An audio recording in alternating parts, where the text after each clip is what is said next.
Hey, Flatheads, Flathead Terry here.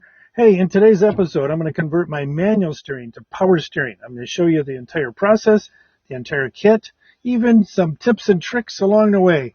Thanks for joining me today.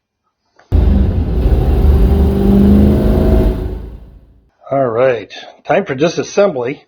As you can see, I got the car up in the air, got the front wheel off, and let's take a look inside. I'm going to try to show you my plan. One plan here is to remove the rag joint bolts way down here. If I can get the camera in there, got to remove those two bolts way down in there. Then we've got to remove these three mounting bolts right here.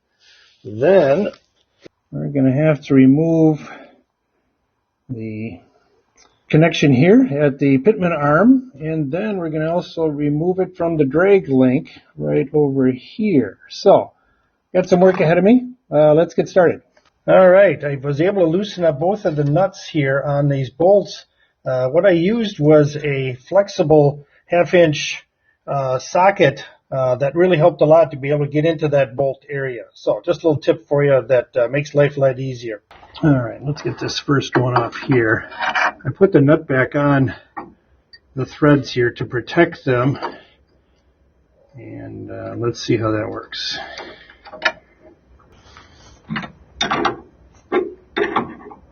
All right, good. Got the nut off. All right, there we go. Okay, now on to the drag link off of the pitman arm.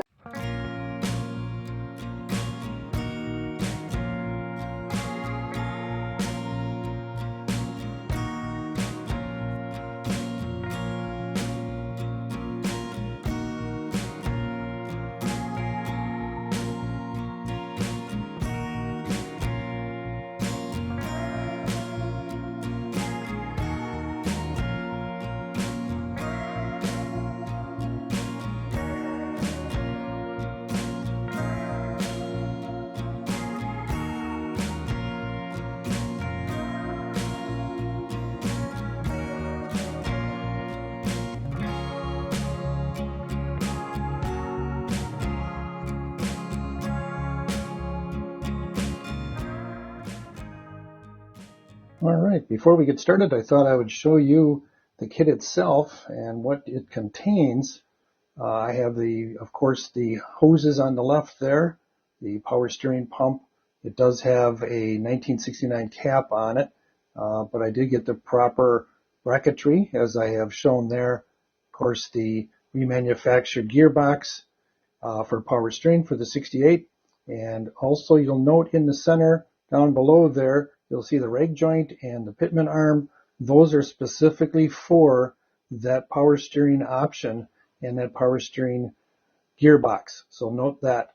Also, I didn't include before is the pulley, upper right-hand corner there, and along with the belt.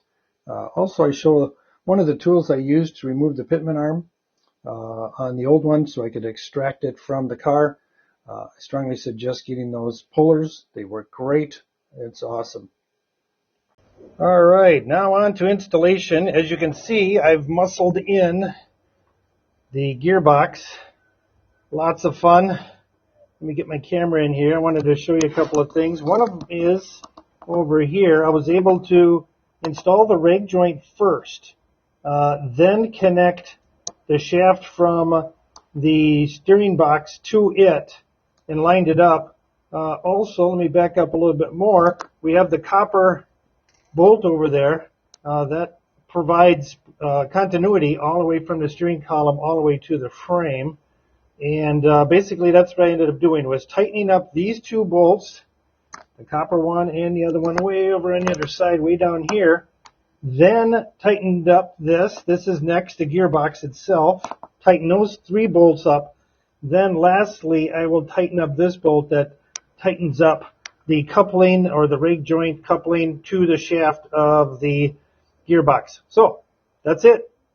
Now that I have the rag joint bolts tight, the two of them, I'm going to tighten up these three guys here.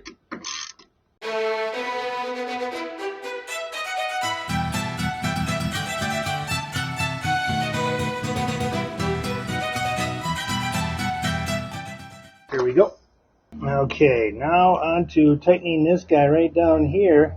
You'll need a 12-point socket for that. That's going to be 7/16. All right, now on to the next fun part. Is to get the pitman arm on. Get that ready.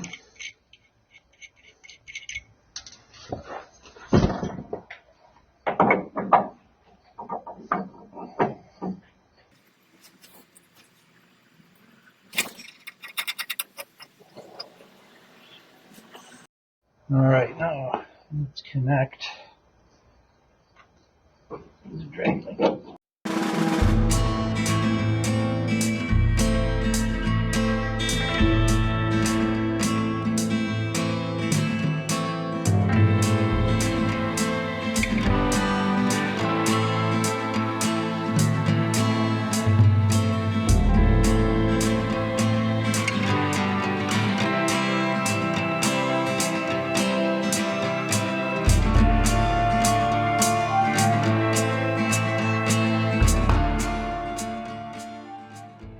All right, all three connections are reestablished.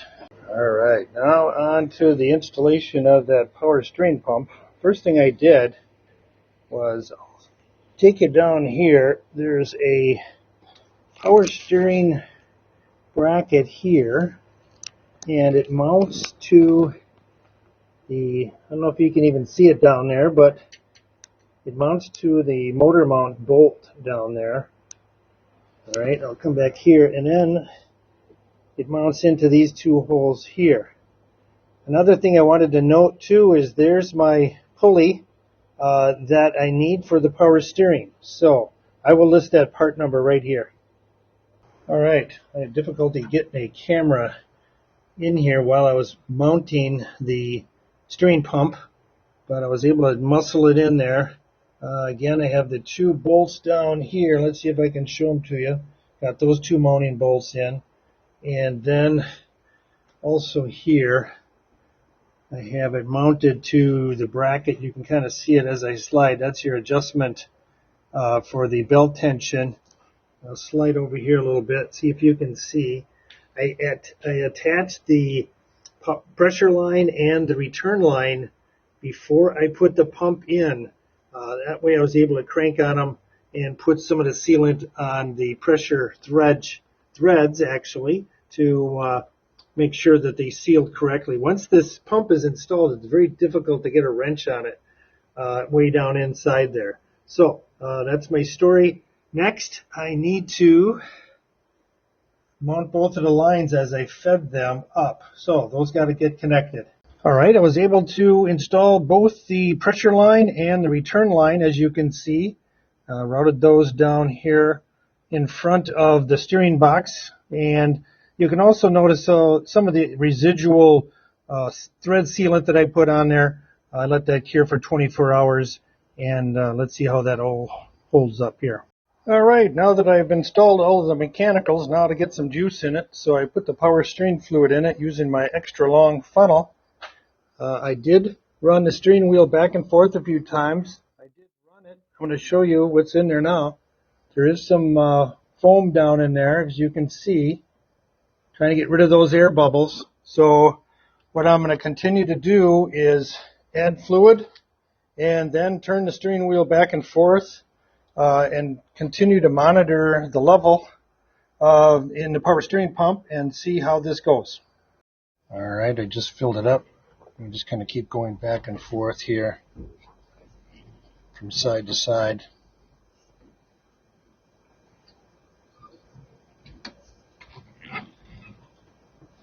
All right, take a look in there. Yeah, I have less and less bubbles now. So I'm going to put the cap back on, and then I'm going to start it up.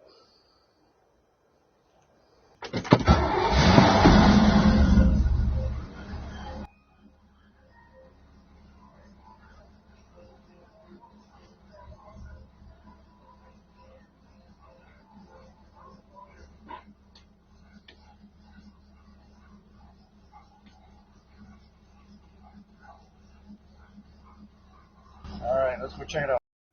All right, let's take a look. Okay. Yep.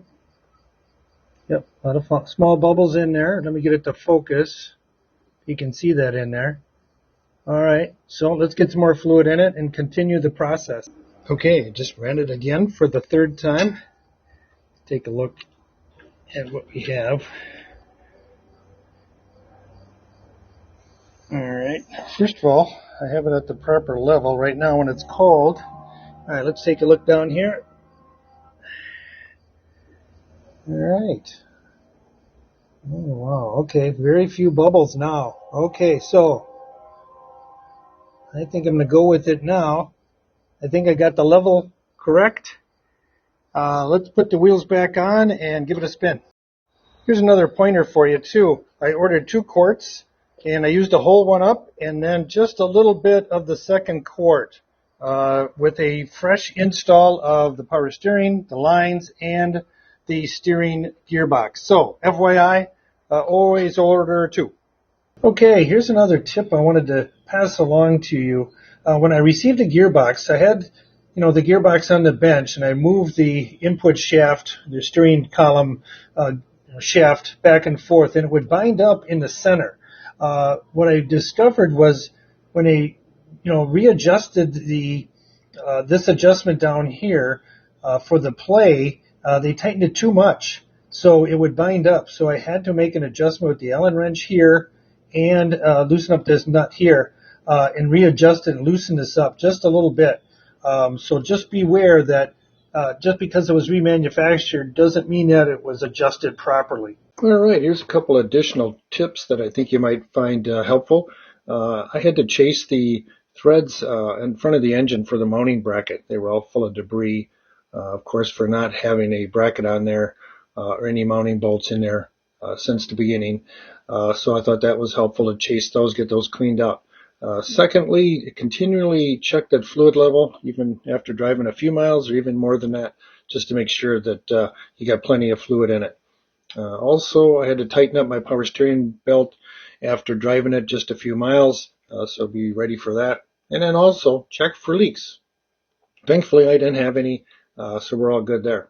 All right, here's another tip for you. I was able to find this nice pulley configuration spreadsheet up on Camaros.org. I'll put the link up here for you so you can access it yourself, but I thought it was very helpful. It has the straight 6 configurations for small blocks and big blocks as well, and includes up here even the C60 for the air conditioning option as well. I thought this was very helpful, and check it out. All right, I got the wheels back on, got it off the jack stands. Let's fire it up. I'll show you. Real nice and easy.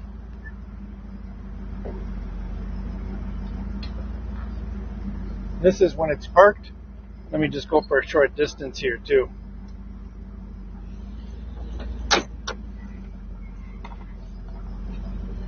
Yeah, effortless. Just awesome. So easy to drive now. Very easy. Yeah, just spin it around. It's awesome. I highly recommend doing the power steering upgrade and conversion.